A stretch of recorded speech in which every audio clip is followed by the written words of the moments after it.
गंगोत्री में बढ़ रहे विरोधों के बीच में जहां देवदार के बहुत से वनों का कटान इसलिए हो रहा है कि वहां पे सड़क बननी है। ये एक बड़ा महत्वपूर्ण मुद्दा है जिसे समझना भी बहुत आवश्यक है।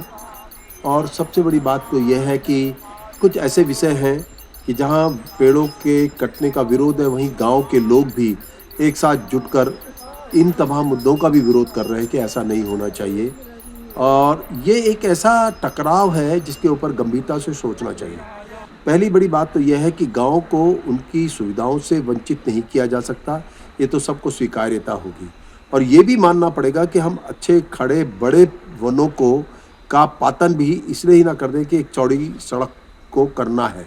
इसलिए ये आवश्यक होता है कि अब बहस और बातचीत ये हो कि सड़क भी बने, पर कैसी बने, ये ज़्यादा बड़ा मुद्दा होना चाहिए। और सड़क ना बने ये मुद्दा स्वीकार नहीं किया जा सकता। लोग करेंगे क्योंकि राज्य मांगने के पीछे सब वो बात थी जो कि हम भी बराबरी में चाहते थे, लेकिन हम अपने पर्यावरण को भी नहीं खो सकते। इसलिए अब बहस और बातचीत उस दिशा में हो, सड़क बने, क्योंकि गांव की आवश्यकता है, बॉर्डर की आवश्यकता है। लेकिन वहीं वो सड़क कैसे बने, इस पर ज़्यादा बड़ी बहस होनी चाहिए। तब कहीं जाके हम सामंजस्य स्थापित कर पाएंगे। और नहीं तो ये हमेशा विवादों में और विरोधों में ही बात बनी रहेगी। देखिए, गंगोत्री हाईवे में जो भी काम हो रहा है वो नियमों के तहत काम हो रहा है। एनजीटी और जो भारत सरकार के पर्यावरण मंत्रालय की हाई पावर कमेटी है उसकी स्वीकृति के उपरांत ही हो रहा है। और सरकार का प्रयास है कि पर्यावरण और विकास दोनों को का संतुलन बनाते हुए काम होगा। और हम नहीं चाहते हैं कि कहीं पर भी ऐसी स्थिति बने कि जिससे कि लोगों को दिक्कत हो। लेकिन चूंकि वो अंतर्राष्ट्रीय क्षेत्र है, अंतर्राष्ट्रीय सीमा से लगा हुआ क्षेत्र है और हमारा गंगोत्री जैसा धाम वहाँ पर स्थापित है और अंतर्राष्ट्रीय पर्यटन क्षेत्र भी वहाँ पर है, तो उन सब चीज़ों को लेकर वो काम हो रहा है। और अनुमति भारत सरकार देती है, वन अधिनियम के तहत अनुमति मिली हुई है। और हम उम्मीद करते हैं कि निश्चित रूप से वहाँ पर काम होगा और शीघ्र काम होगा।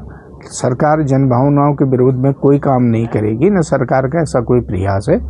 सरकार ने और माननीय मुख्यमंत्री जी ने हर हमेशा जनभावनाओं का सम्मान किया है और यहाँ पर भी जैसी जनभावनाएं होंगी उस हिसाब से काम किया जाएगा। देखिए, उत्तराखंड की विकट भौगोलिक परिस्थितियां किसी से छुपी हुई नहीं है और वैसे भी यहाँ जिस तरीके से लगातार आपदाएं आ रही हैं, जनजीवन को भारी नुकसान हो रहा है, उससे सरकार को सबक लेना चाहिए और पर्यावरण को नुकसान पहुंचाने से बचना चाहिए। क्योंकि वृक्ष ही जो है हमको आपदाओं से बचाने का काम करते हैं, ऑक्सीजन देने का काम करते हैं, पर्यावरण की रक्षा करते हैं और पर्यावरण की मजबूत ढाल के रूप में जो है वृक्षों को सभी जानते हैं। गंगोत्री हाईवे के चौड़ीकरण के लिए जिस तरीके से दुर्लभ प्रजाति के 6000 पेड़ों का कटान हो रहा है, ये निश्चित तौर पर चिंतनीय है। स्थानीय लोग हैं, पर्यावरण प्रेमी हैं, लगातार सरकार को चेताने और जगाने का काम कर रहे हैं कि पर्यावरण के साथ छेड़छाड़ ना करें। आपको अगर सड़क चौड़ी करनी है तो उसके अन्य विकल्पों को आप तलाशें। क्यों आप जो है आसान तरीके से पर्यावरण को नुकसान पहुंचाने का काम कर रहे हैं। लेकिन ये सरकार प्रचंड बहुमत के नशे में है, सत्ता के अहंकार में है। 6000 देवदार के वृक्षों को काटने से पीछे नहीं हट रही है, लोगों के विरोध को नज़रअंदाज कर रही है। पुलिस प्रशासन के दम पर आप भले ही जो है विरोध को कुचल देंगे, लेकिन पर्यावरण का जो नुकसान होगा इससे भविष्य में बड़ी आपदाएं आने का खतरा रहेगा। और भविष्य के खतरों से अगर आप अभी नहीं चेतेंगे, उनके लिए आप अभी से उपाय नहीं करेंगे, तो निश्चित तौर पर जो है उत्तराखंड के जनमानस को बड़ा इससे नुकसान हो सकता है, पर्यावरण को बड़ी क्षति हो सकती है।